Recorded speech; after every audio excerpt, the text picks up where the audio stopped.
Elle se tenait dans l'embrasure de la porte, son sac entrouvert, et m'a dit qu'elle passait la nuit chez Chloé avec les filles. On veut vraiment parler pour une fois, a-t-elle dit en cherchant son téléphone. Pas de mari, pas d'emploi du temps, juste une soirée pour décompresser. Tu vas bien, n'est-ce pas? Il y a toujours une première fois, ai-je répondu en m'appuyant contre le frigo. Tu veux que je te mette une brosse à dents ou tu vas en emprunter une commune comme une vraie rebelle? Elle a levé les yeux au ciel. Je suis sérieuse, Marc. Ça fait une semaine. J'en ai besoin. Prends la voiture, ai-je dit. Je prendrai un VTC pour aller au magasin demain matin. Son sourcil a tressailli. Non, je me ferai déposer. On partagera un taxi. C'est plus sûr si on le divise. Fais ce que tu veux, ai-je dit. Ferme à clé. Si j'avais su où cette phrase allait nous mener, j'aurais gardé les clés de la voiture dans ma poche et j'aurais appelé ça une soirée. Nous étions mariés depuis 9 ans. Je dirige une petite entreprise de rénovation. Elle travaille dans le marketing pour une clinique locale. Nous étions le couple pratique que les gens invitaient à leur barbecue parce que nous avions des chaises pliantes et ne nous disputions pas devant les enfants. Dernièrement, elle rentrait tard du travail et sortait plus souvent avec Chloé et Sophie. Je ne chronométrais pas, mais les habitudes s'accumulent. Quand quelqu'un arrête de rire à vos blagues et commence à chronométrer leur taille, on le remarque. J'ai empilé le lave-vaisselle et regardé la lumière du Porsche découper un triangle sur l'allée. Elle est partie 1 minute plus tard, son parfum flottant dans l'entrée comme si elle s'attendait à des applaudissements. Le lendemain matin, j'ai préparé le café tôt et je lui ai envoyé un SMS. Tu es vivante? Elle a répondu 10 minutes plus tard. Café chez Chloé, je pars travailler de là. Tu vas bien, mon chou? J'ai écrit, garde-moi une miette de ton profond développement émotionnel. Elle a envoyé un emoji rieur.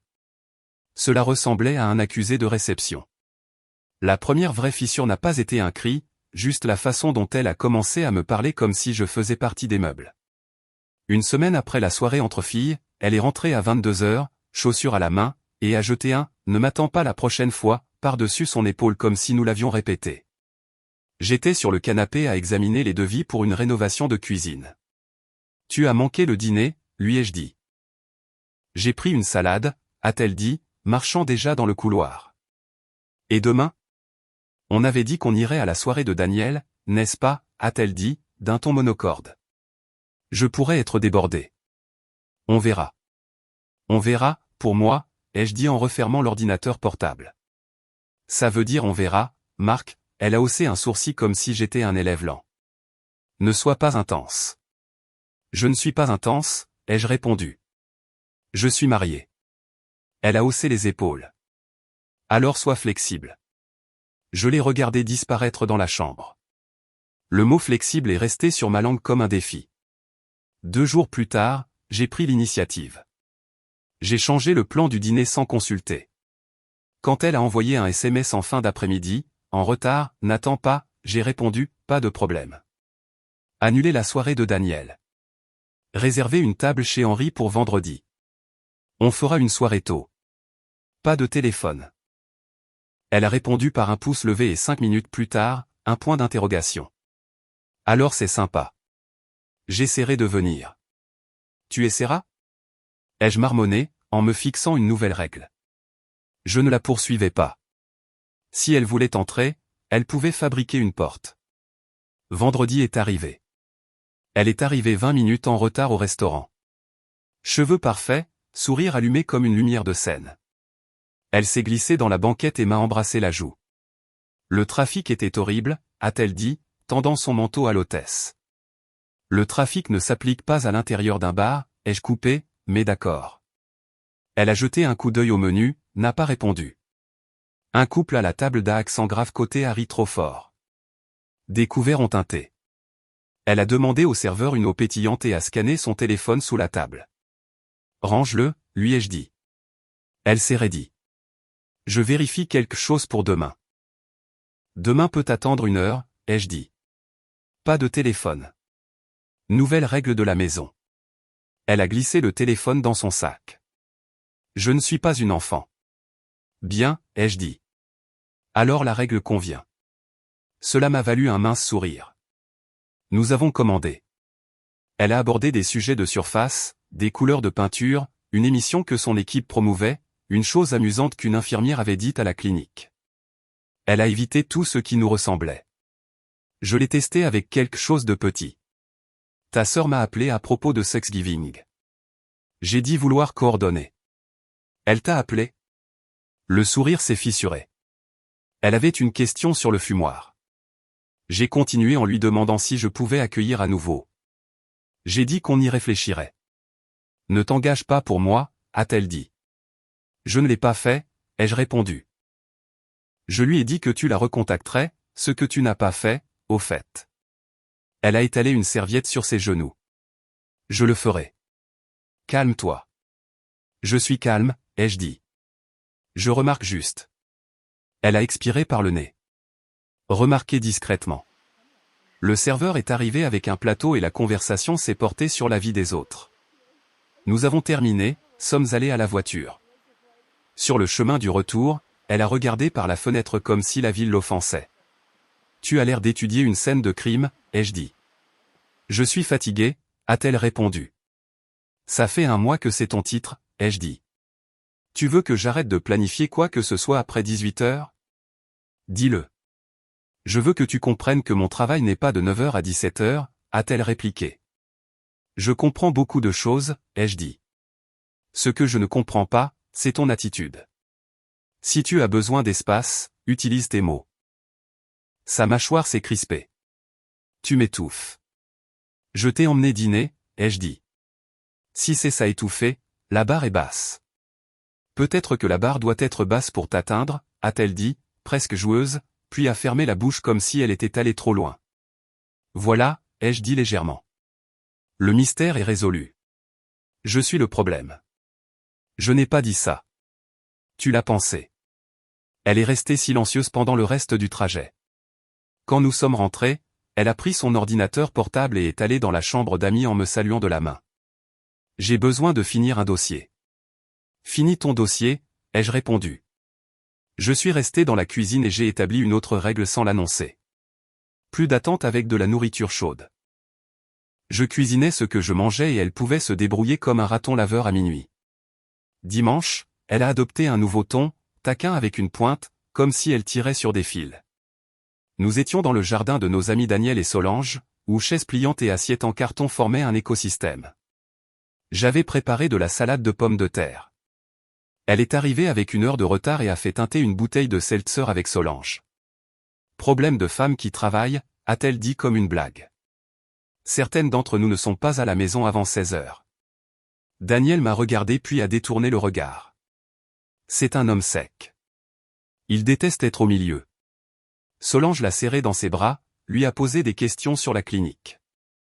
Ma femme s'est lancée dans une histoire sur un chef de projet qui ne savait pas formater une feuille de calcul et a ajouté « Marc pense que les feuilles de calcul se reproduisent toutes seules. » J'ai souri. Je pense aussi que les horloges fonctionnent. Elle s'est installée. On y va. Non, sincèrement, ai-je dit, je suis impressionné que tu puisses être en retard à une fête qui a commencé quand elle voulait. Quelques voisins ont souri. Ce genre de chose est un engrais pour un mariage si on ne s'en occupe pas.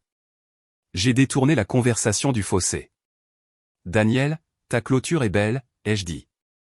Ces poteaux sont enfin droits. Il a grogné. Merci. Il faudrait peut-être que tu regardes la terrasse, par contre. Passe au magasin lundi, ai-je dit. Je te mettrai sur le calendrier. Ma femme a ri à Solange. Il planifie toujours, même les loisirs. Elle m'a jeté un coup d'œil pour voir si j'allais mordre. Je ne l'ai pas fait, mais je l'ai enregistré. Le coup de gueule public. Petit mais délibéré. Quand nous sommes rentrés, j'ai modifié les virements automatiques des comptes joints. Je n'ai rien vidé.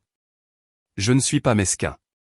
J'ai juste divisé les économies en deux pots, un avec mon nom seulement. C'était pratique, propre, invisible. J'ai également changé le code d'accès du garage pour une durée limitée. Après minuit, cela me pince sur mon téléphone. Pas pour espionner, pour savoir. Lundi matin, j'ai dit à mon chef d'équipe, Laurent, de prendre le point sur le chantier de Pontoise. Je serai là par intermittence cette semaine, ai-je dit. Tu es malade, a-t-il demandé. Je me réorganise, ai-je dit. Il a sucé un cure-dent. Tu réorganises quoi? Les priorités. Il m'a regardé. Ce mot signifie généralement des ennuis. Ça pourrait, ai-je dit. Ou ça signifie que j'en ai fini d'être flexible. Même chose. Le vendredi suivant, elle avait ajouté un nouveau tour. L'humour à mes dépens avec ses collègues. Nous étions à un after-work organisé par la clinique dans un salon du centre-ville. Je n'aime pas les salons. Ils ressemblent à des filtres à air, et la musique est toujours à 3 crans de la conversation. Elle m'a présenté à un groupe de personnes que je n'avais jamais rencontrées. Voici Marc, a-t-elle annoncé. Il construit des choses et pense que tout peut être réparé avec un marteau. Un des plus jeunes a ri trop fort. Je lui ai serré la main. J'utilise aussi des niveaux et des maths, lui ai-je dit. Ne laissez pas le marteau vous entendre. Il devient jaloux. Le groupe a ri. Ma femme a levé les yeux au ciel. Il plaisante. Il est très vieille école. Traduction, j'ai dit, je me présente quand je dis que je le ferai. Sa collègue Sophie a gazouillé, nous avons besoin de cette énergie en marketing. Tu as besoin d'un calendrier. J'ai répondu, alors sirotez mon club soda. C'est là que j'ai vu la nouvelle variable. Elle aimait le public. Elle s'est tournée vers moi avec un petit sourire complice. Tu vas bien? A-t-elle demandé d'une voix mielleuse, assez fort pour tout le monde. Je te regarde jouer, ai-je dit, en essayant de décider si je devais jeter une tomate. Le groupe a ri. Elle a rougi un éclair rapide. Sophie est revenue à des sujets professionnels et le moment est passé. J'avais planté une graine. Je n'étais pas un accessoire. Quand nous sommes partis, elle est restée silencieuse jusqu'à la rue. C'était impoli, a-t-elle dit. Quoi, ai-je demandé. Tu m'as embarrassé devant mon équipe. Tu as ouvert le spectacle, ai-je répondu. Si tu ne veux pas de blague, ne commence pas, elle a croisé les bras. Tu aurais pu prendre la grande route. J'ai installé la route, ai-je dit. Tu es la bienvenue pour l'utiliser. Elle m'a regardé comme si elle ne reconnaissait pas le plan. C'était la phase 1 de mon initiative. Arrêter d'être le filet permanent. Elle rebondirait sur les blagues. La phase 2 était le temps et l'espace. J'ai commencé à quitter la maison à 6 heures et à arriver au magasin avant tout le monde. J'ai mis mon téléphone en mode « ne pas déranger » à partir de 21 heures. Si elle envoyait un message tard, elle m'aurait au lever du soleil. Cette semaine-là, elle m'a pingé à 23h48, en retard chez Chloé. N'attends pas, je n'ai pas répondu. Le matin, je l'ai lu avec mon café et j'ai continué ma journée. Le premier assouplissement est venu juste après 7 semaines de distance. Mardi soir, elle est arrivée avec une boîte de pâtisserie et un visage plus doux. J'ai pris ton préféré, a-t-elle dit, posant la boîte sur le comptoir. De l'endroit de la 5e, ai-je noté. Comment sais-tu que j'étais à la maison? L'application du garage a balancé, elle a ignoré la pique. J'ai pensé qu'on pourrait regarder quelque chose. J'ai ouvert la boîte. Tu as pensé qu'on pouvait se resucrer la vie. Tu ne peux pas tout faire un test, a-t-elle demandé. Son ton était entraîné comme une gamme. Ce n'est pas un test, ai-je dit. C'est une habitude. Les gens apportent des desserts quand ils ont brûlé le dîner. Ses yeux ont tressailli. J'essaie, Marc. Tu essaies quoi, ai-je demandé. D'être là? De ne pas te moquer de moi devant Sophie? D'envoyer des SMS avant minuit? Quel effort devrais-je applaudir? Elle a posé les 2 paumes sur le comptoir. Tu n'es pas facile. Je ne suis pas facile parce que j'ai enfin établi des règles, ai-je dit. Et soudain, c'est un problème. Elle s'est adoucie davantage. Tu me manques. Tu me manques aussi, ai-je dit. C'est pourquoi j'ai réduit les variables. Dîner à la maison 2 fois par semaine. Téléphone posé face vers le bas dans un bol et arrêt net à 22 heures. Tu es d'accord? Elle a cligné des yeux, puis a hoché la tête un peu trop vite. D'accord, bien, ai-je dit. À partir de demain, et pendant 2 jours, elle a joué le jeu. Elle a fait la vaisselle sans commentaire. Elle a mis son téléphone dans le bol.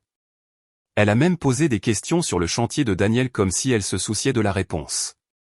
J'ai senti la corde se relâcher dans ma poitrine, ce qui te dit que je voulais toujours que ça marche. C'est la partie dangereuse. L'espoir fait un piètre chien de garde. Jeudi à 21h, elle a vérifié son téléphone et a annoncé « Sophie est dans le pétrin. Je pourrais passer 1 heure. » Elle prépare une présentation. Il est 21h, ai-je dit. Je sais, a-t-elle dit. C'est juste ce soir. La règle dit non, ai-je répondu. C'est le travail, a-t-elle insisté. C'est important. Pourquoi est-ce toujours important quand tu veux enfreindre la règle, ai-je demandé, et jamais important de la respecter quand c'est la mienne. Elle a pris son sac à main et a essayé de sourire. Je ne serai pas longue. Reste aussi longtemps que tu veux, ai-je dit, déplaçant le bol de téléphone sur le côté. Je vais me coucher demain. Je suis du matin. Si tu es en retard, ne me réveille pas, utilise la chambre d'amis. Le sourire a vacillé. Sérieusement? Sérieusement, ai-je dit. Choisis ton camp. Elle est partie. Ping de minuit. Je n'ai pas répondu. Elle est rentrée discrètement et a utilisé la chambre d'amis comme je lui avais dit. Le matin, elle était à nouveau mielleuse, préparant des œufs. Petit déjeuner, a-t-elle demandé. Je vais bien, ai-je dit, en prenant un thermos. On se verra dimanche. Pourquoi dimanche? A-t-elle demandé. Je suis pris, ai-je dit. Le magasin. Puis une partie de cartes avec les gars. Je serai rare. Elle a froncé les sourcils. Tu me punis. Je construis un week-end, ai-je dit. Tu es la bienvenue pour demander une place à table. Ce week-end-là, elle a demandé à voir sa sœur samedi soir. Je lui ai dit, prends la voiture. Je prendrai un VTC. Elle a refusé, a pris un taxi. Je l'ai regardé par la fenêtre avant comme un homme observant nonchalamment le temps. Après son départ, j'ai pris une douche, enfilé un jean et un sweat à capuche gris et j'ai appelé Laurent. Tu as toujours ce téléphone traceur qu'on utilise pour les livraisons, ai-je demandé. Oui, ça te dérange si je l'emprunte ce soir? Il a sifflé doucement. Tu vas bien? Je vérifie un emploi du temps, ai-je dit. Il n'a pas insisté. Il est passé, m'a tendu le téléphone, a hoché la tête comme s'il ne voulait pas les détails. Tu es le plus calme que j'ai vu un homme dans ta position. L'émotion coûte cher, ai-je dit. L'information est moins chère. J'ai commandé un VTC et j'ai réglé la destination sur l'application chez Chloé, juste pour voir l'itinéraire. Puis j'ai annulé, attendu 5 minutes, en ai commandé un autre et j'ai demandé au chauffeur de suivre le taxi 4 voitures devant. C'était un bavard. Je l'ai payé avant de partir pour qu'il garde le silence. Vous avez déjà suivi quelqu'un, a-t-il demandé. Seulement de mauvaises habitudes, ai-je dit. Nous avons traversé des quartiers qui se ressemblent la nuit. Porsches allumés, chiens agacés, le jogger occasionnel faisant des compromis avec son cœur. Le taxi a tourné vers le centre-ville, puis a coupé vers une bande de restaurants près de la rivière. Je n'ai pas réagi. J'ai regardé.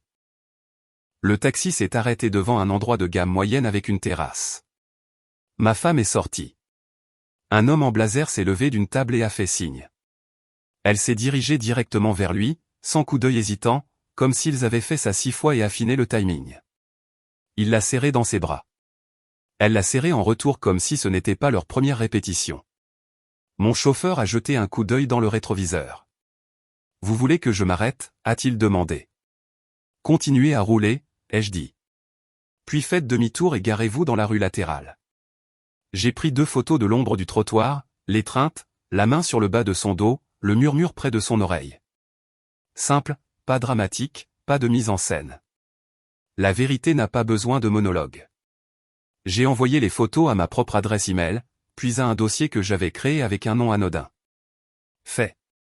Assez bon, a demandé mon chauffeur. Assez bon, ai-je dit. À la maison, s'il vous plaît. Sur le chemin du retour, je n'ai pas pensé à l'homme ou à son blazer. J'ai pensé à mon plan. Étape 1, arrêter d'expliquer. Étape 2, créer de la distance sans feu d'artifice. Étape 3, gérer la paperasse discrètement. Je suis rentré, me suis assis à la table de la salle à manger et j'ai écrit une liste. Déplacer les économies vers un compte sécurisé. Fait. Suspendre la carte de crédit jointe pour les nouveaux achats. Fait. Modifier le prélèvement automatique sur mon camion et les services publics du magasin. Fait. Appelez mon cousin Thierry, qui s'occupe de la paperasse familiale pour gagner sa vie, pour rédiger un ensemble de formulaires propres qui n'entraient pas dans le théâtre prévu pour lundi. J'ai dormi comme un homme qui a une carte. Dimanche matin, elle a flotté dans la cuisine en fredonnant. Tu veux aller marcher plus tard, a-t-elle demandé. Je dois aller au magasin, ai-je dit. On est en retard sur un dosseret. Je peux l'aider, a-t-elle proposé. Trop léger. Tu n'aimes pas le coulis, ai-je dit, et tu détestes la poussière. Elle a fait une petite moue. On devrait faire quelque chose d'amusant. On devrait, ai-je dit. Choisis jeudi. On ira au marché fermier. Elle s'est éclaircie. D'accord. Lundi, j'ai rencontré Thierry pour un café. Il a glissé un dossier cartonné sur la table et n'a pas posé de questions. C'est la famille. Il a juste levé un sourcil. Tu es sûr? Assez sûr, ai-je dit. Je veux que ce soit simple. Pas de cirque. Tu veux que je sois joignable?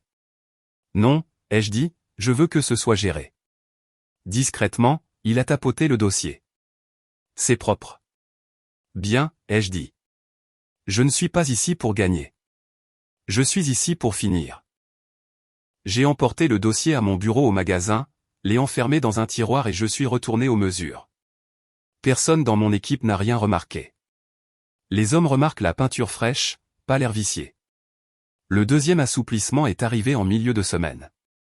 Elle m'a rejoint au magasin pour le déjeuner avec un plat à emporter et un sourire qui aurait pu passer le contrôle technique. J'étais dans le coin, a-t-elle dit. J'ai pensé que je t'apporterais quelque chose. Laurent a levé les sourcils et s'est retiré vers le rayonnage à bois. Elle est entrée comme une invitée qui avait lu la pièce. Elle a regardé autour d'elle les scies et les coffres à outils et a dit, ça sent le cèdre et le café ici. J'aime ça. C'est parce que c'est ce que c'est, ai-je dit. Elle a posé le plat à emporter sur mon établi. Assieds-toi avec moi. Je me suis assis. Elle a posé des questions sur l'équipe, sur le chantier de Pontoise, sur l'enfant de Laurent. Elle avait son téléphone dans son sac et l'Y à garder. J'ai regardé la performance et lui ai donné juste assez d'applaudissements pour être poli. Tu me manques, a-t-elle répété doucement. Nous avons été dans la même maison, ai-je dit. Si quelqu'un manque, ce n'est pas nous deux. Elle a baissé les yeux. Je sais que j'ai été distante. C'est un mot, ai-je dit. J'essaie de réparer ça, a-t-elle dit. S'il te plaît, rejoins-moi à mi-chemin, j'ai changé les règles, ai-je répondu. C'était ma moitié. L'autre moitié est à moitié. Je peux faire ça, a-t-elle dit rapidement. Prouve-le, ai-je dit. Ce soir. Pas de sortie tardive. Pas de Sophie a besoin de moi. Toi et moi sur le canapé et on parle vraiment. Elle a hoché la tête. D'accord. Elle l'a respecté. Nous avons regardé une émission et elle a ri aux bons endroits. Elle a recroquevillé ses pieds sous elle, prudente comme si elle essayait de se souvenir comment nous nous adaptions. Cela semblait presque normal.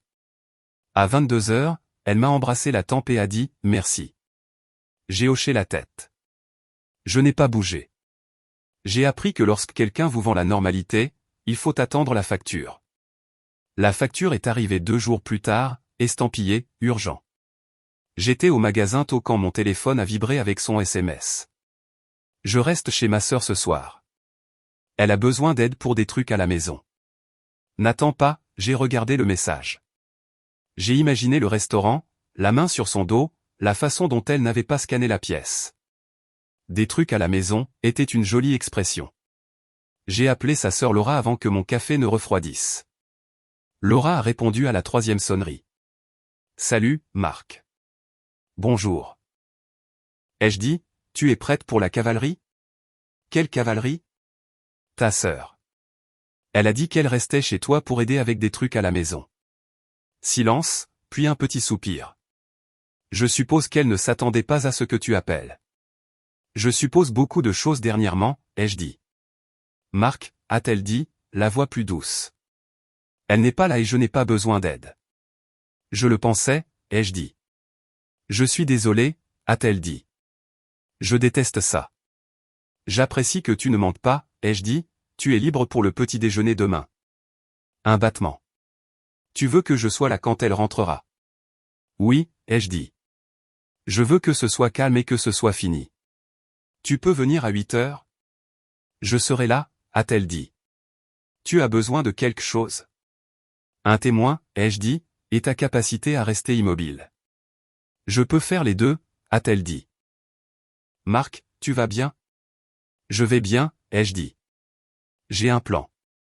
J'ai raccroché et je suis allé travailler comme si c'était n'importe quel mercredi. À midi, j'ai ouvert le tiroir verrouillé, vérifié le dossier cartonné et ajouté une nouvelle feuille. Un simple inventaire de ce qui était à moi avant, de ce que nous avions acheté ensemble et de ce qui ne m'importait pas. Quand un homme a le contrôle, il n'a pas besoin de prendre toutes les lampes. Il prend sa dignité et les choses avec ses initiales. J'ai imprimé 2 copies des photos du restaurant et je les ai glissées dans le dossier, non pas pour les brandir au visage de quiconque, juste pour boucler la boucle. Cette nuit-là, elle a envoyé 2 SMS, en retard chez Laura, et « n'attends pas, emoji bisou ». Je n'ai rien répondu. J'ai bien dormi. À 7h45, Laura a frappé. Je lui ai versé du café dans une tasse unie. Elle s'est assise à la table de la salle à manger, les mains autour de la tasse, et n'a pas fait de petite conversation. Elle va être un désastre, a-t-elle dit. Alors elle va apprendre, ai-je répondu. Je vais garder ça propre. À 8h15, le garage a sonné. La porte s'est ouverte, puis s'est refermée. J'ai entendu des clés sur la table d'entrée et un sac tomber au sol. Elle est entrée, a vu Laura et s'est figée. Quoi? Qu'est-ce que tu fais ici? A-t-elle demandé à sa sœur. Laura a bu une gorgée de café et n'a pas répondu. Je suis sorti de la cuisine avec une deuxième tasse. Tu es en avance, ai-je dit. Comment s'est passée l'aide à ta sœur? Elle a dégluti. Avant que tu ne construises une histoire, ai-je dit. Si tu veux que la vérité ait une chance, assieds-toi. Elle a regardé Laura, puis moi. Elle s'est assise. Ses mains tremblaient, mais elle les a gardées sur ses genoux comme si elle pouvait cacher le tremblement. Je sais, lui ai-je dit. Je savais depuis un moment. Je ne voulais pas de scène. Je voulais de la clarté. Elle a ouvert la bouche, l'a refermée, l'a rouverte. Aucun son. Laura a fixé la table. Je t'ai suivi un soir, ai-je poursuivi, de manière factuelle. J'ai 1 ou 2 photos. Non pas parce que j'aime la photographie, mais parce que je voulais arrêter de deviner. Ses yeux se sont remplis. Elle a déplacé son regard vers Laura, puis de nouveau vers moi. Je suis désolé, a-t-elle murmuré. Si les excuses réparent la structure, ai-je dit, je porterai un sac d'entre elles sur chaque chantier. Elle a posé une main sur la table. On peut en parler. Non, ai-je dit calmement. On ne le fera pas, elle est restée silencieuse. Puisque tu comprends où nous en sommes, ai-je continué. Fais-moi une faveur. Prends ce dossier sur la console et signe ce qu'il y a à l'intérieur. C'est la seule chose utile que tu puisses faire aujourd'hui. Elle m'a regardé, puis s'est levée, a marché vers la console et a regardé le dossier comme s'il pouvait brûler. Elle l'a rapporté, l'a ouvert, a vu les photos et a pressé ses lèvres l'une contre l'autre. Tu peux les garder, ai-je dit. Ajoute-les à ton futur album. Elle a hoché la tête une fois, un tout petit mouvement, et a trouvé la ligne de signature. Elle n'a pas discuté pour les meubles. Elle n'a pas négocié pour les voyages ou les délais. Elle a pris le stylo et a signé là où on le demandait. Des larmes silencieuses coulaient sur son visage. Elle ne les a pas essuyées. Elle a refermé le dossier et me l'a repoussé. Je suis désolé, a-t-elle dit à nouveau, à peine audible. J'ai hoché la tête. Ne t'inquiète pas, elle a levé les yeux, confuse par le calme. Je le pense, ai-je ajouté, d'une voix stable. Ne t'inquiète pas. L'inquiétude est pour les gens qui planifient à l'avance. Laura a posé sa tasse et s'est levée sans un mot. Elle a marché jusqu'à la chambre d'amis et a commencé à rassembler un sac de sport. Ma femme l'a suivie, bougeant comme quelqu'un portant une boîte étiquetée, fragile, qu'elle aurait dû emballer il y a des mois. Je me suis tenu dans l'embrasure de la porte et je n'ai pas supervisé. Elles sont revenues par le couloir avec une valise et un sac. Elle a pris ses clés, puis les a reposées, puis les a reprises comme si elle avait besoin de faire quelque chose de ses mains. Tu as besoin d'autre chose, ai-je demandé. Elle a secoué la tête. Non, alors va avec ta sœur, ai-je dit. Elle te mènera là où tu dois être. Elle a regardé autour de notre cuisine comme si c'était une exposition qu'elle quittait. Marc, ne, ai-je dit, non sans gentillesse. Tu as fait tes choix. J'ai fait les miens. Elle a murmuré un mot. S'il te plaît quoi, ai-je demandé. Elle n'a eu aucune réponse. Elle a porté son sac à la porte d'entrée. Laura l'a ouverte. Le matin était lumineux. Les voisins sortiraient bientôt promener leurs chiens, vivre leur vie ordinaire. Elle a hésité sur le seuil. Dernière chose, ai-je dit, elle s'est retournée. Je ne te déteste pas, je lui ai dit, j'ai juste fini de te donner accès. Son menton a plongé. Elle est sortie. Laura m'a fait un bref signe de tête. Respect, soulagement, les deux. Et l'a suivi jusqu'à l'allée. Elles ont chargé les sacs dans la berline de Laura.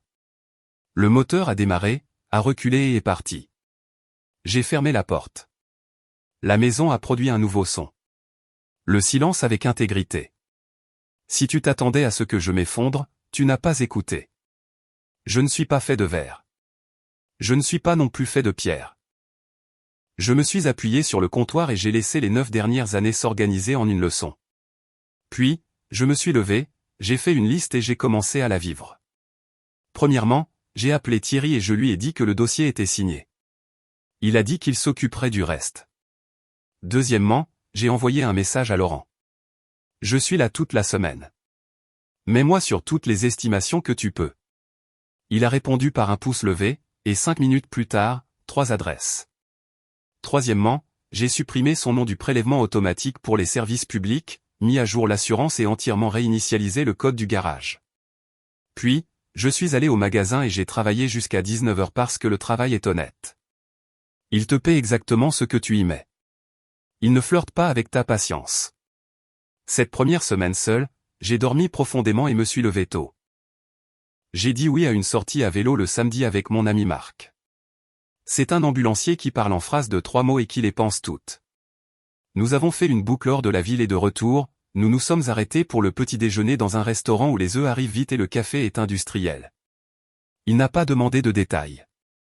Il m'a juste regardé et a dit, « Tu vas bien ?» Je suis utile, ai-je dit. Il a hoché la tête.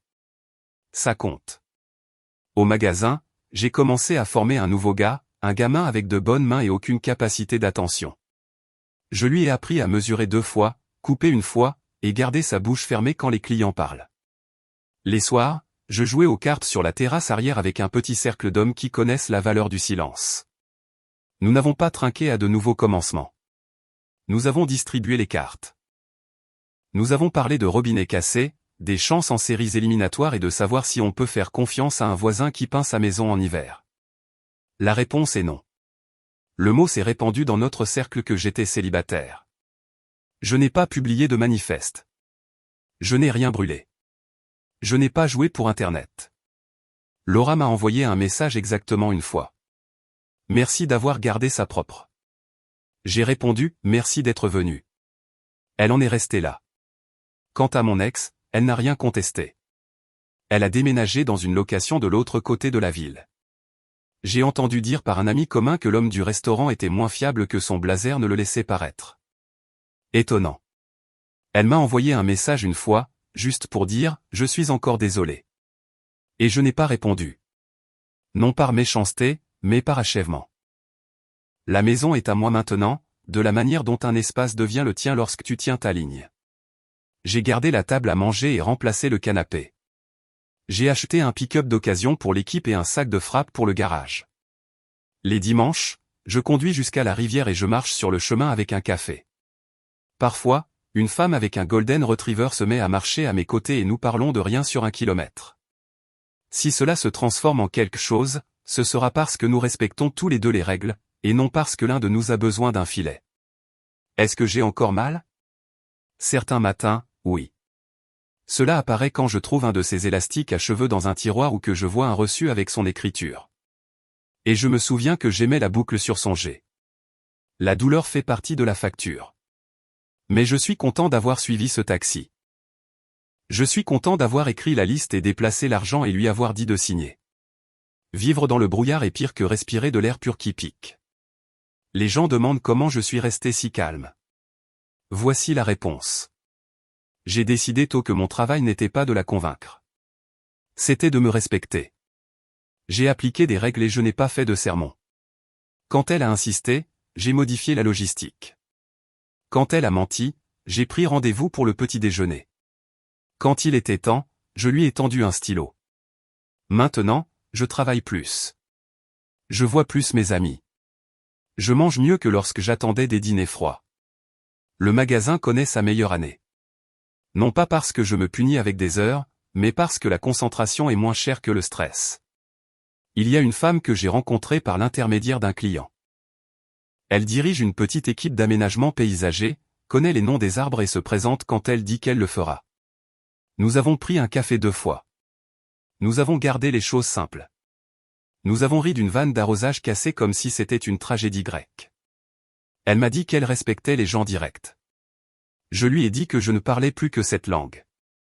Je ne raconte pas cette histoire pour la sympathie. Je la raconte parce qu'il y a un moment où un homme réalise que la pièce qu'il a construite n'est plus la sienne. Tu peux râler ou tu peux recadrer la porte. J'ai choisi la porte. Je l'ai refermée derrière moi. Et le silence de l'autre côté ne demande rien que tu ne puisses donner.